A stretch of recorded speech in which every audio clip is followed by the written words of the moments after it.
अब हम next topic के बारे में स्टडी करेंगे जो कि है फेजेस ऑफ टीचिंग, कि टीचिंग की कौन कौन सी फेजेस हैं या स्टेजेस भी हम इनको बोल सकते हैं। ये क्वेश्चन जो है 3 बार रिपीट हो चुका है कि फेजेस वो पूछता है। लास्ट ईयर वाले में 2019 में इंटरैक्टिव फेज के बारे में जो है क्वेश्चन आया था।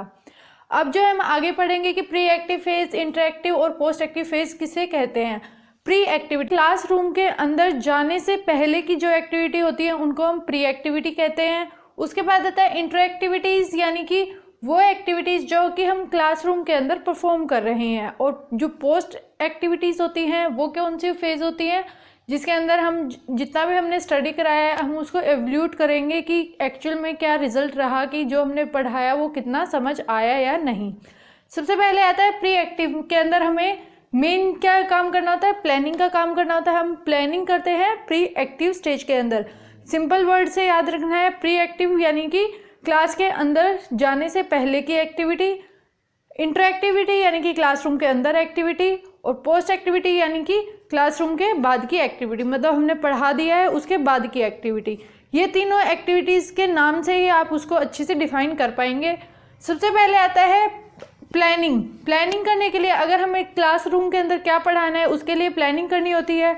सबसे पहले आता है कि हम सिलेक्शन, कि हम ऑर्गेनाइज करेंगे कि क्या चीज़ें जो है हमने सिलेक्ट करनी है, क्या किस उसको जो सिलेक्ट किया है उसको अच्छे से ऑर्गेनाइज करेंगे।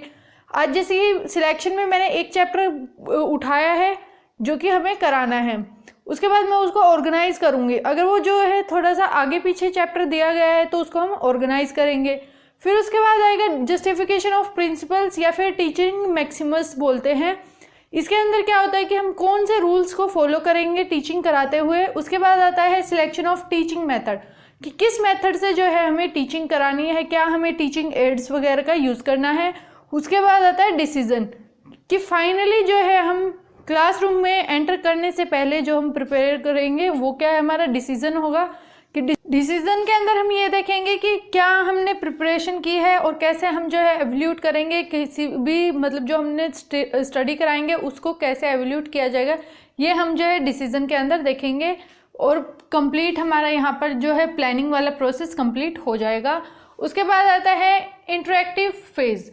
इंटरैक्टिव फेज यानी कि एग्जीक्यूट करना, जो हमने प्लान किया है अब हम उसको एग्जीक्यूट करेंगे। वो कौन सी स्टेज में करेंगे, इंटरैक्टिव स्टेज, यानी कि एक्चुअल में जो टीचर है क्लासरूम के अंदर जाएगा और प्रेजेंट करेगा कि जो भी उसने प्लान किया था, जो भी उसने प्रिपरेशन की थी, अब वो उसको पढ़ाएगा।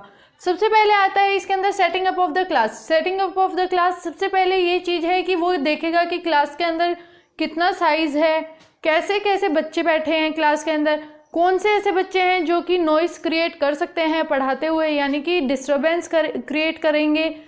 ये सब चीज़ें जो है टीचर देखता है। साथ के साथ स्टूडेंट भी ये देखते हैं कि जो टीचर आया है उसकी पर्सनैलिटी कैसी है, उसका एटीट्यूड कैसा है, वो पोलाइटली बिहेव कर रहा है या फिर किस तरीके से जो है वो बिहेव कर रहा है क्लास में एंट्री करने के बाद।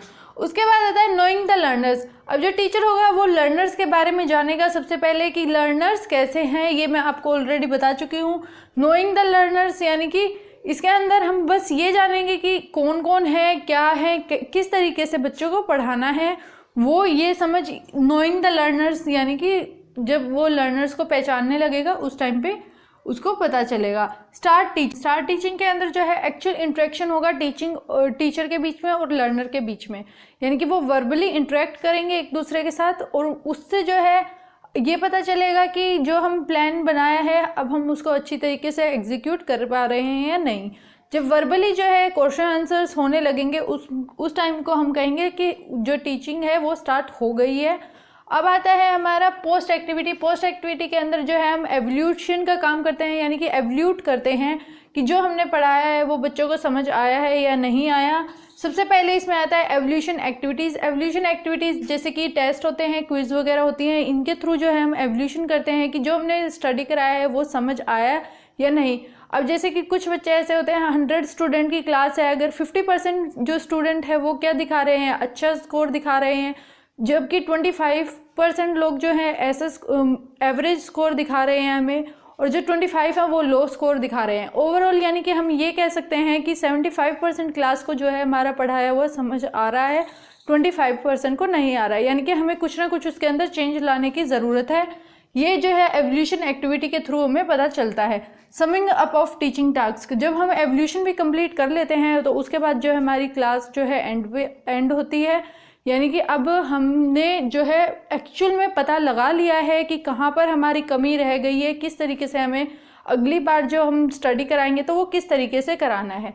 ये सारी जो एक्टिविटीज़ हैं, प्री एक्टिविटी, इंटर एक्टिविटी और पोस्ट एक्टिविटी, ये जो है हमने अभी इनके अंदर जो काम होते हैं उनके बारे में स्टडी किया है कि प्री एक्टिविटी में क्या होता है, इंटर एक्टिविटी में या फिर पोस्ट एक्टिविटी में क्या होता है।